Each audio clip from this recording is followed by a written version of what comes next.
Durante décadas, os oviraptors carregaram uma fama injusta. Seu próprio nome significa ladrão de ovos, mas as descobertas mais recentes revelaram uma história completamente diferente. Hoje, vamos analisar esse fascinante grupo de dinossauros e entender por que eles estão entre os terópodes mais semelhantes às aves modernas. Os oviraptorídeos viveram durante o Cretáceo Superior, entre aproximadamente 85 e 66 milhões de anos atrás, principalmente na atual Mongólia e em partes da China. Observe estes crânios. À primeira vista, eles parecem estranhos quando comparado ao de outros dinossauros carnívoros. Não há dentes, apenas um bico córneo extremamente resistente. O crânio é leve, repleto de grandes aberturas chamadas fenestras, que reduziam o peso da cabeça sem comprometer sua resistência. Essa combinação permitia movimentos rápidos e uma mordida eficiente. Mas por que receberam esse nome? Em 1924, o paleontólogo Henry Fairfield Osborn descreveu o primeiro oviraptor.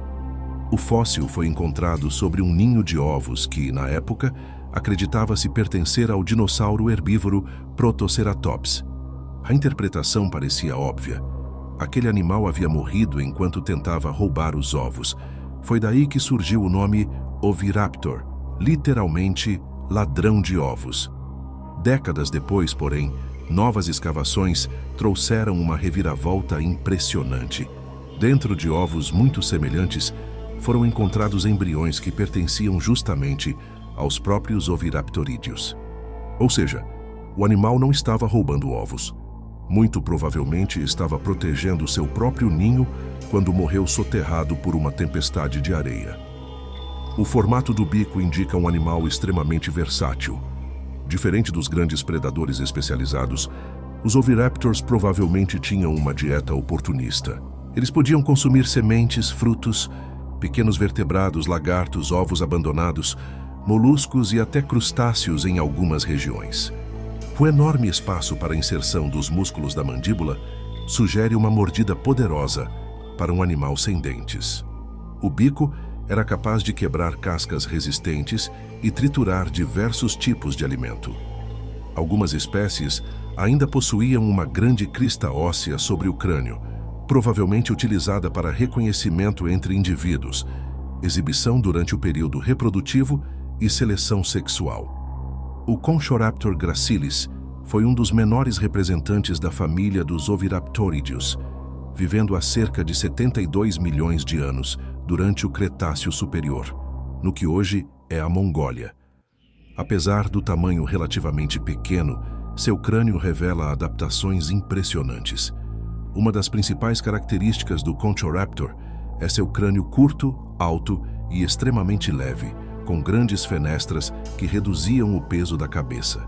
Como outros oviraptorídeos, o Conchoraptor provavelmente era coberto por penas, e seu comportamento reprodutivo pode ter sido semelhante ao de seus parentes, incubando os ovos diretamente sobre os ninhos, uma característica que reforça a estreita relação evolutiva entre esses dinossauros e as aves modernas. Outro oviraptorídeo que merece grande destaque é o Sitipati, um dos mais bem conhecidos pela ciência. Descoberto no deserto de Gobi, na Mongólia, ele viveu há aproximadamente 75 milhões de anos e é responsável por algumas das evidências mais importantes sobre o comportamento dos dinossauros. O Sitipati era maior que o Conchoraptor, podendo atingir cerca de 3 metros de comprimento, e possuía uma grande crista óssea sobre o crânio, provavelmente utilizada para exibição visual, reconhecimento entre indivíduos e seleção sexual. Mas sua maior importância está na reprodução. Diversos fósseis foram encontrados preservados sobre ninhos, com os braços abertos, envolvendo os ovos em uma postura praticamente idêntica à das aves modernas durante a incubação. Esses exemplares ficaram conhecidos como os famosos Big Mama, pois demonstram que esses dinossauros protegiam cuidadosamente suas ninhadas. Além disso, Os ovos estavam organizados em anéis concêntricos, deixando um espaço central para que o adulto pudesse se acomodar sem quebrá-los. Essa descoberta foi fundamental para derrubar a antiga ideia de que os oviraptorídeos eram apenas ladrões de ovos. Os ovos dos oviraptorídeos estão entre os fósseis mais bem preservados já encontrados e revolucionaram nossa compreensão sobre a reprodução dos dinossauros. Eles possuíam um formato bastante diferente da maioria dos ovos de aves atuais. Eram alongados e elipsoidais, medindo entre 15 e 20 centímetros de comprimento dependendo da espécie. A casca era relativamente espessa e extremamente resistente, formada por cristais de calcita organizados em camadas. Sua superfície apresentava uma textura levemente rugosa, com pequenos poros microscópicos que permitiam a troca de oxigênio e gás carbônico entre o embrião e o ambiente, essencial para o desenvolvimento do filhote. Uma característica marcante era a forma como esses ovos eram organizados no ninho. Em vez de serem depositados aleatoriamente, eram colocados em pares, pois as fêmeas possuíam 2 ovidutos funcionais. Cada par era cuidadosamente acomodado em um círculo, formando anéis concêntricos.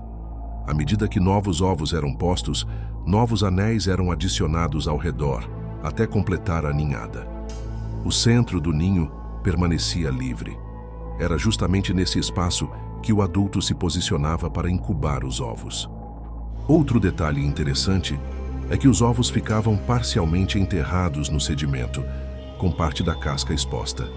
Essa estratégia provavelmente ajudava a manter uma temperatura estável e evitava que os ovos fossem totalmente cobertos, permitindo a ventilação através dos poros da casca.